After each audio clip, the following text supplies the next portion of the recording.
Welcome to Money Depth Insights. I am the finance guide, John Nell. Today, we are talking about why debt feels helpful in the moment, yet quietly hurts long term, and why understanding this emotional gap is one of the most important financial lessons people never fully absorb. Most people do not take on debt because they are reckless or careless. They take on debt because it solves a real problem in the present. It removes discomfort. It creates relief. It makes life feel easier, smoother, and more manageable right now.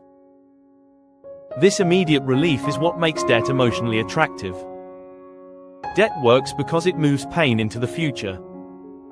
When someone uses a credit card, a loan, or financing, the benefit is instant. The cost is delayed. The purchase feels good. The stress disappears. The decision feels justified. The bill arrives later.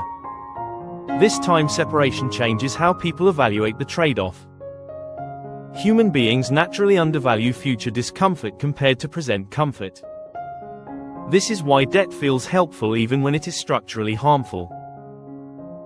Another emotional layer is that debt often arrives during stressful moments. Emergencies. Lifestyle pressure. Comparison. Fatigue. Financial shortfalls. In these moments, borrowing feels like problem solving, not risk taking. People rarely ask, what does this debt do to my future flexibility? They ask, how do I fix today? This short-term focus makes borrowing feel responsible, even when it quietly increases long-term fragility. Another reason debt feels harmless early on is that payments start small. Monthly installments look manageable. Interest feels invisible. The balance feels abstract. People adapt their lifestyle to fit the payment without noticing what they sacrificed to do it. Debt integrates into life quietly. This is where leverage misuse begins. Leverage simply means using borrowed money to amplify outcomes. In business or investing, leverage can increase returns. In consumption, leverage amplifies lifestyle without increasing income. When people use debt to fund lifestyle upgrades, they create the illusion of progress. New car. Better phone. Bigger home. More comfort. The lifestyle rises, but income does not. This gap becomes permanent pressure. One of the most common real-world mistakes is using debt to support identity instead of stability. People borrow to maintain a certain image. They borrow to keep up. They borrow to feel successful. The emotional reward arrives immediately. The financial consequences arrive slowly. Debt becomes a way to avoid uncomfortable reality. Another behavioral pattern is optimism about future income. People assume that future raises, bonuses, or business growth will make repayment easy. Sometimes that happens. Often it does not. Debt taken on optimistic assumptions becomes heavy when life changes. This is not because people are irresponsible. It is because humans systematically underestimate uncertainty. Another overlooked danger is how debt reduces optionality. Once payments exist, flexibility disappears. Job changes become harder. Risk-taking becomes dangerous. Savings become harder to build. Debt does not just cost money. It costs freedom. This loss of freedom is rarely priced into borrowing decisions. Another emotional trap is that debt normalizes itself. People get used to carrying balances. They accept monthly payments as permanent. They stop imagining life without debt. This normalization hides how much income is being consumed by the past. Debt shifts income from future goals into past purchases. Another real-world observation is that debt rarely destroys people suddenly. It erodes them slowly. Payments accumulate. Interest compounds. Stress increases. Options narrow. There is rarely a dramatic collapse. There is gradual suffocation. Another misuse of leverage happens when people confuse productive debt with consumptive debt. Productive debt supports future earning power or long-term value. Education. Business investment. Well-planned property. Consumptive debt supports temporary pleasure. Entertainment. Lifestyle upgrades. Impulse purchases.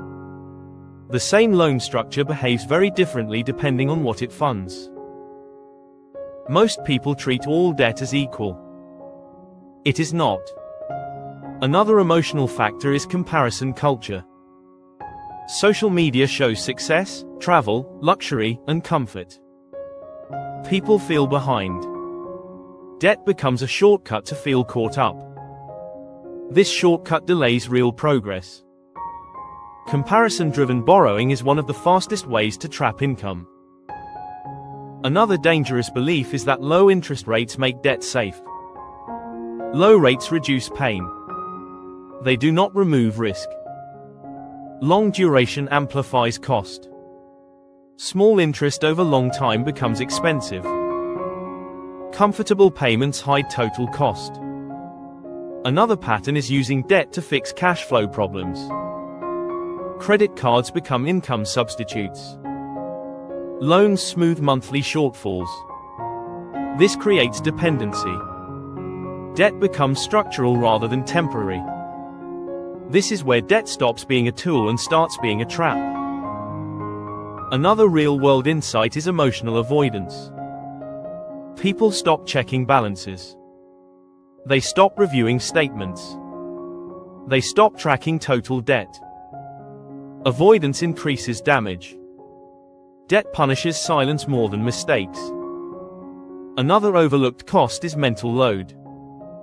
Debt creates background stress. It occupies attention. It affects sleep. It affects decision-making.